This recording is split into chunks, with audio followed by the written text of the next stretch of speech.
Hello students, welcome to SS academy. तो जैसे कि हमें पता है कि हम अपने एनसीईआरटी के क्वेश्चंस कर रहे हैं, तो आज करते हैं हमारा क्वेश्चन नंबर 6। क्या है हमारे पास question number 6? Explain why 7 into 11 into 13 plus 13 and 7 into 6 into 5 into 4 into 3 into 2 into 1 is plus 5 are composite number. Okay, तो सबसे पहले तो जानते हैं कि कंपोजिट नंबर कौन से होते हैं। तो देखिए, कंपोजिट नंबर हम किसको कहेंगे? वो नंबर जिसके दो कॉमन फैक्टर तो है नहीं, लेकिन उसके अलावा भी और फैक्टर हो। तो याद कैसे रखेंगे? जिसके दो से ज्यादा फैक्टर होंगे वो क्या हो जाएगा हमारे लिए? हमारा कंपोजिट नंबर। जैसे एक एग्जांपल ले लेते हैं, मान लेते हैं मैंने नंबर ले लिया 6। ओके, अब अगर मैं 6 की बात करती हूँ तो 6 के कितने फैक्टर होते हैं? एक तो 6 का 1 फैक्टर होता है, हर नंबर का 1 तो फैक्टर होता ही होता है। एक नंबर इस सेल उसका फैक्टर होता ही होता है, लेकिन 6 के इसके अलावा भी और दो फैक्टर होते हैं, जो कि क्या है हमारे पास? 2 और 3, जो कि हम अपने एलसीएम मेथड में सीख चुके हैं ना। अगर याद नहीं है तो हम इस तरीके से कर सकते हैं। 6 है, 2 3 जा 6, 3 1 जा 3। तो हमारे पास इसके फैक्टर कौन कौन से आ गए? 2 हो गया, 3 हो गया, 1 भी होता है और 6 भी होता है। तो इसके 4 फैक्टर हमारे पास आ गए हैं। तो वो नंबर जिसके 2 से ज्यादा फैक्टर होते हैं वो क्या होता है हमारे पास? हमारा कंपोजिट नंबर। सेम इसी तरीके से अगर कोई नंबर है जिसके सिर्फ 2 ही फैक्टर है, जैसे कि मान लीजिए मैंने लिया आपके पास 5। अब 5 को आप करते हैं तो 5 वन जा 5, तो 5 के तो सिर्फ 2 ही फैक्टर हुए ना। कौन कौन से? 1 हुआ और नंबर इटसेल्फ यानी कि 5 हुआ। तो ये कौन सा नंबर हुआ? हमारा प्राइम नंबर। ओके, तो यहाँ पर हमसे क्या पूछा हुआ है कि कंपोजिट नंबर होने चाहिए, यानी कि इनके 2 से ज्यादा फैक्टर्स होने चाहिए। तो अगर हम इनको देखें तो कैसे करेंगे? पहले को सॉल्व कर लेते हैं। क्वेश्चन क्या है?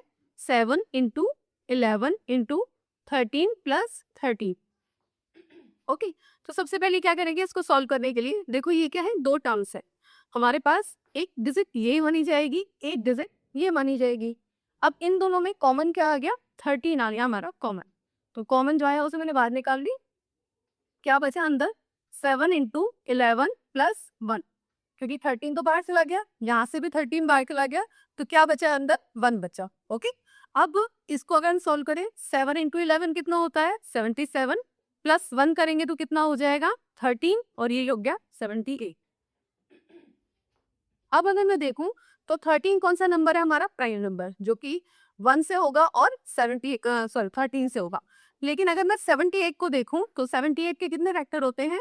ये 2 से डिवाइड हो सकता है, 2 3 जा 6, 2 9 जा 18। 3 से जा सकता है, 3 1 जा 3, 3 3 जा 9, इसके बाद 30। ओके, तो अगर मैं यहाँ पे लिखूं 13 इंटू 78 को मैं इस इसको में ब्रेक कर सकती हूँ।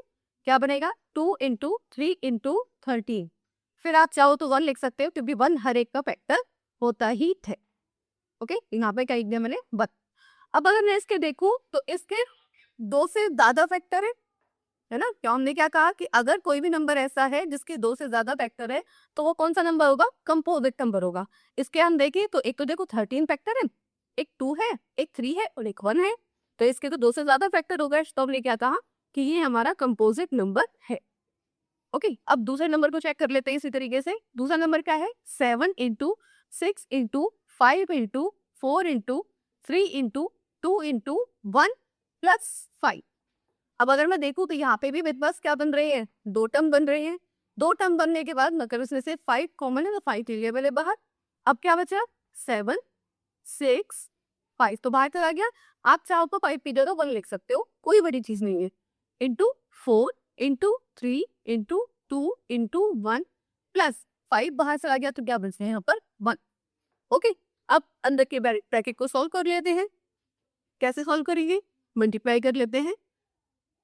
1 से तो 3 लेना है, 2 3 जा 6, 6 4 जा 24, 24 इंटू 6 करेंगे तो 24 इंटू 6 करिए, 6 4 जा 24, 6 2 जा 12, 12 प्लस 2 40, 144। इसको 7 से डिवाइड दीजिए, 7 4 जा 28, 7 4 जा 28, 28 प्लस 2 30, 3 हो गया, 7 1 जा 7, 7 प्लस 3 10, क्या आ गया?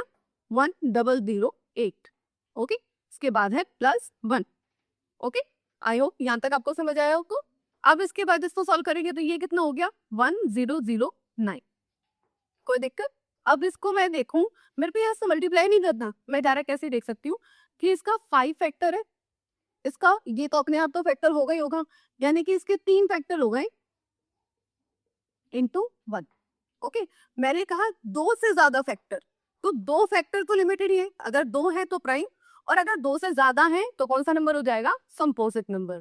तो ये भी कौन सा हो गया मेरा, कंपोजिट नंबर। इसने पूछा explain why, because both number have more than 2 factor, that's why these are the composite factor. Okay, I hope आपको ये क्वेश्चन समझ आया होगा।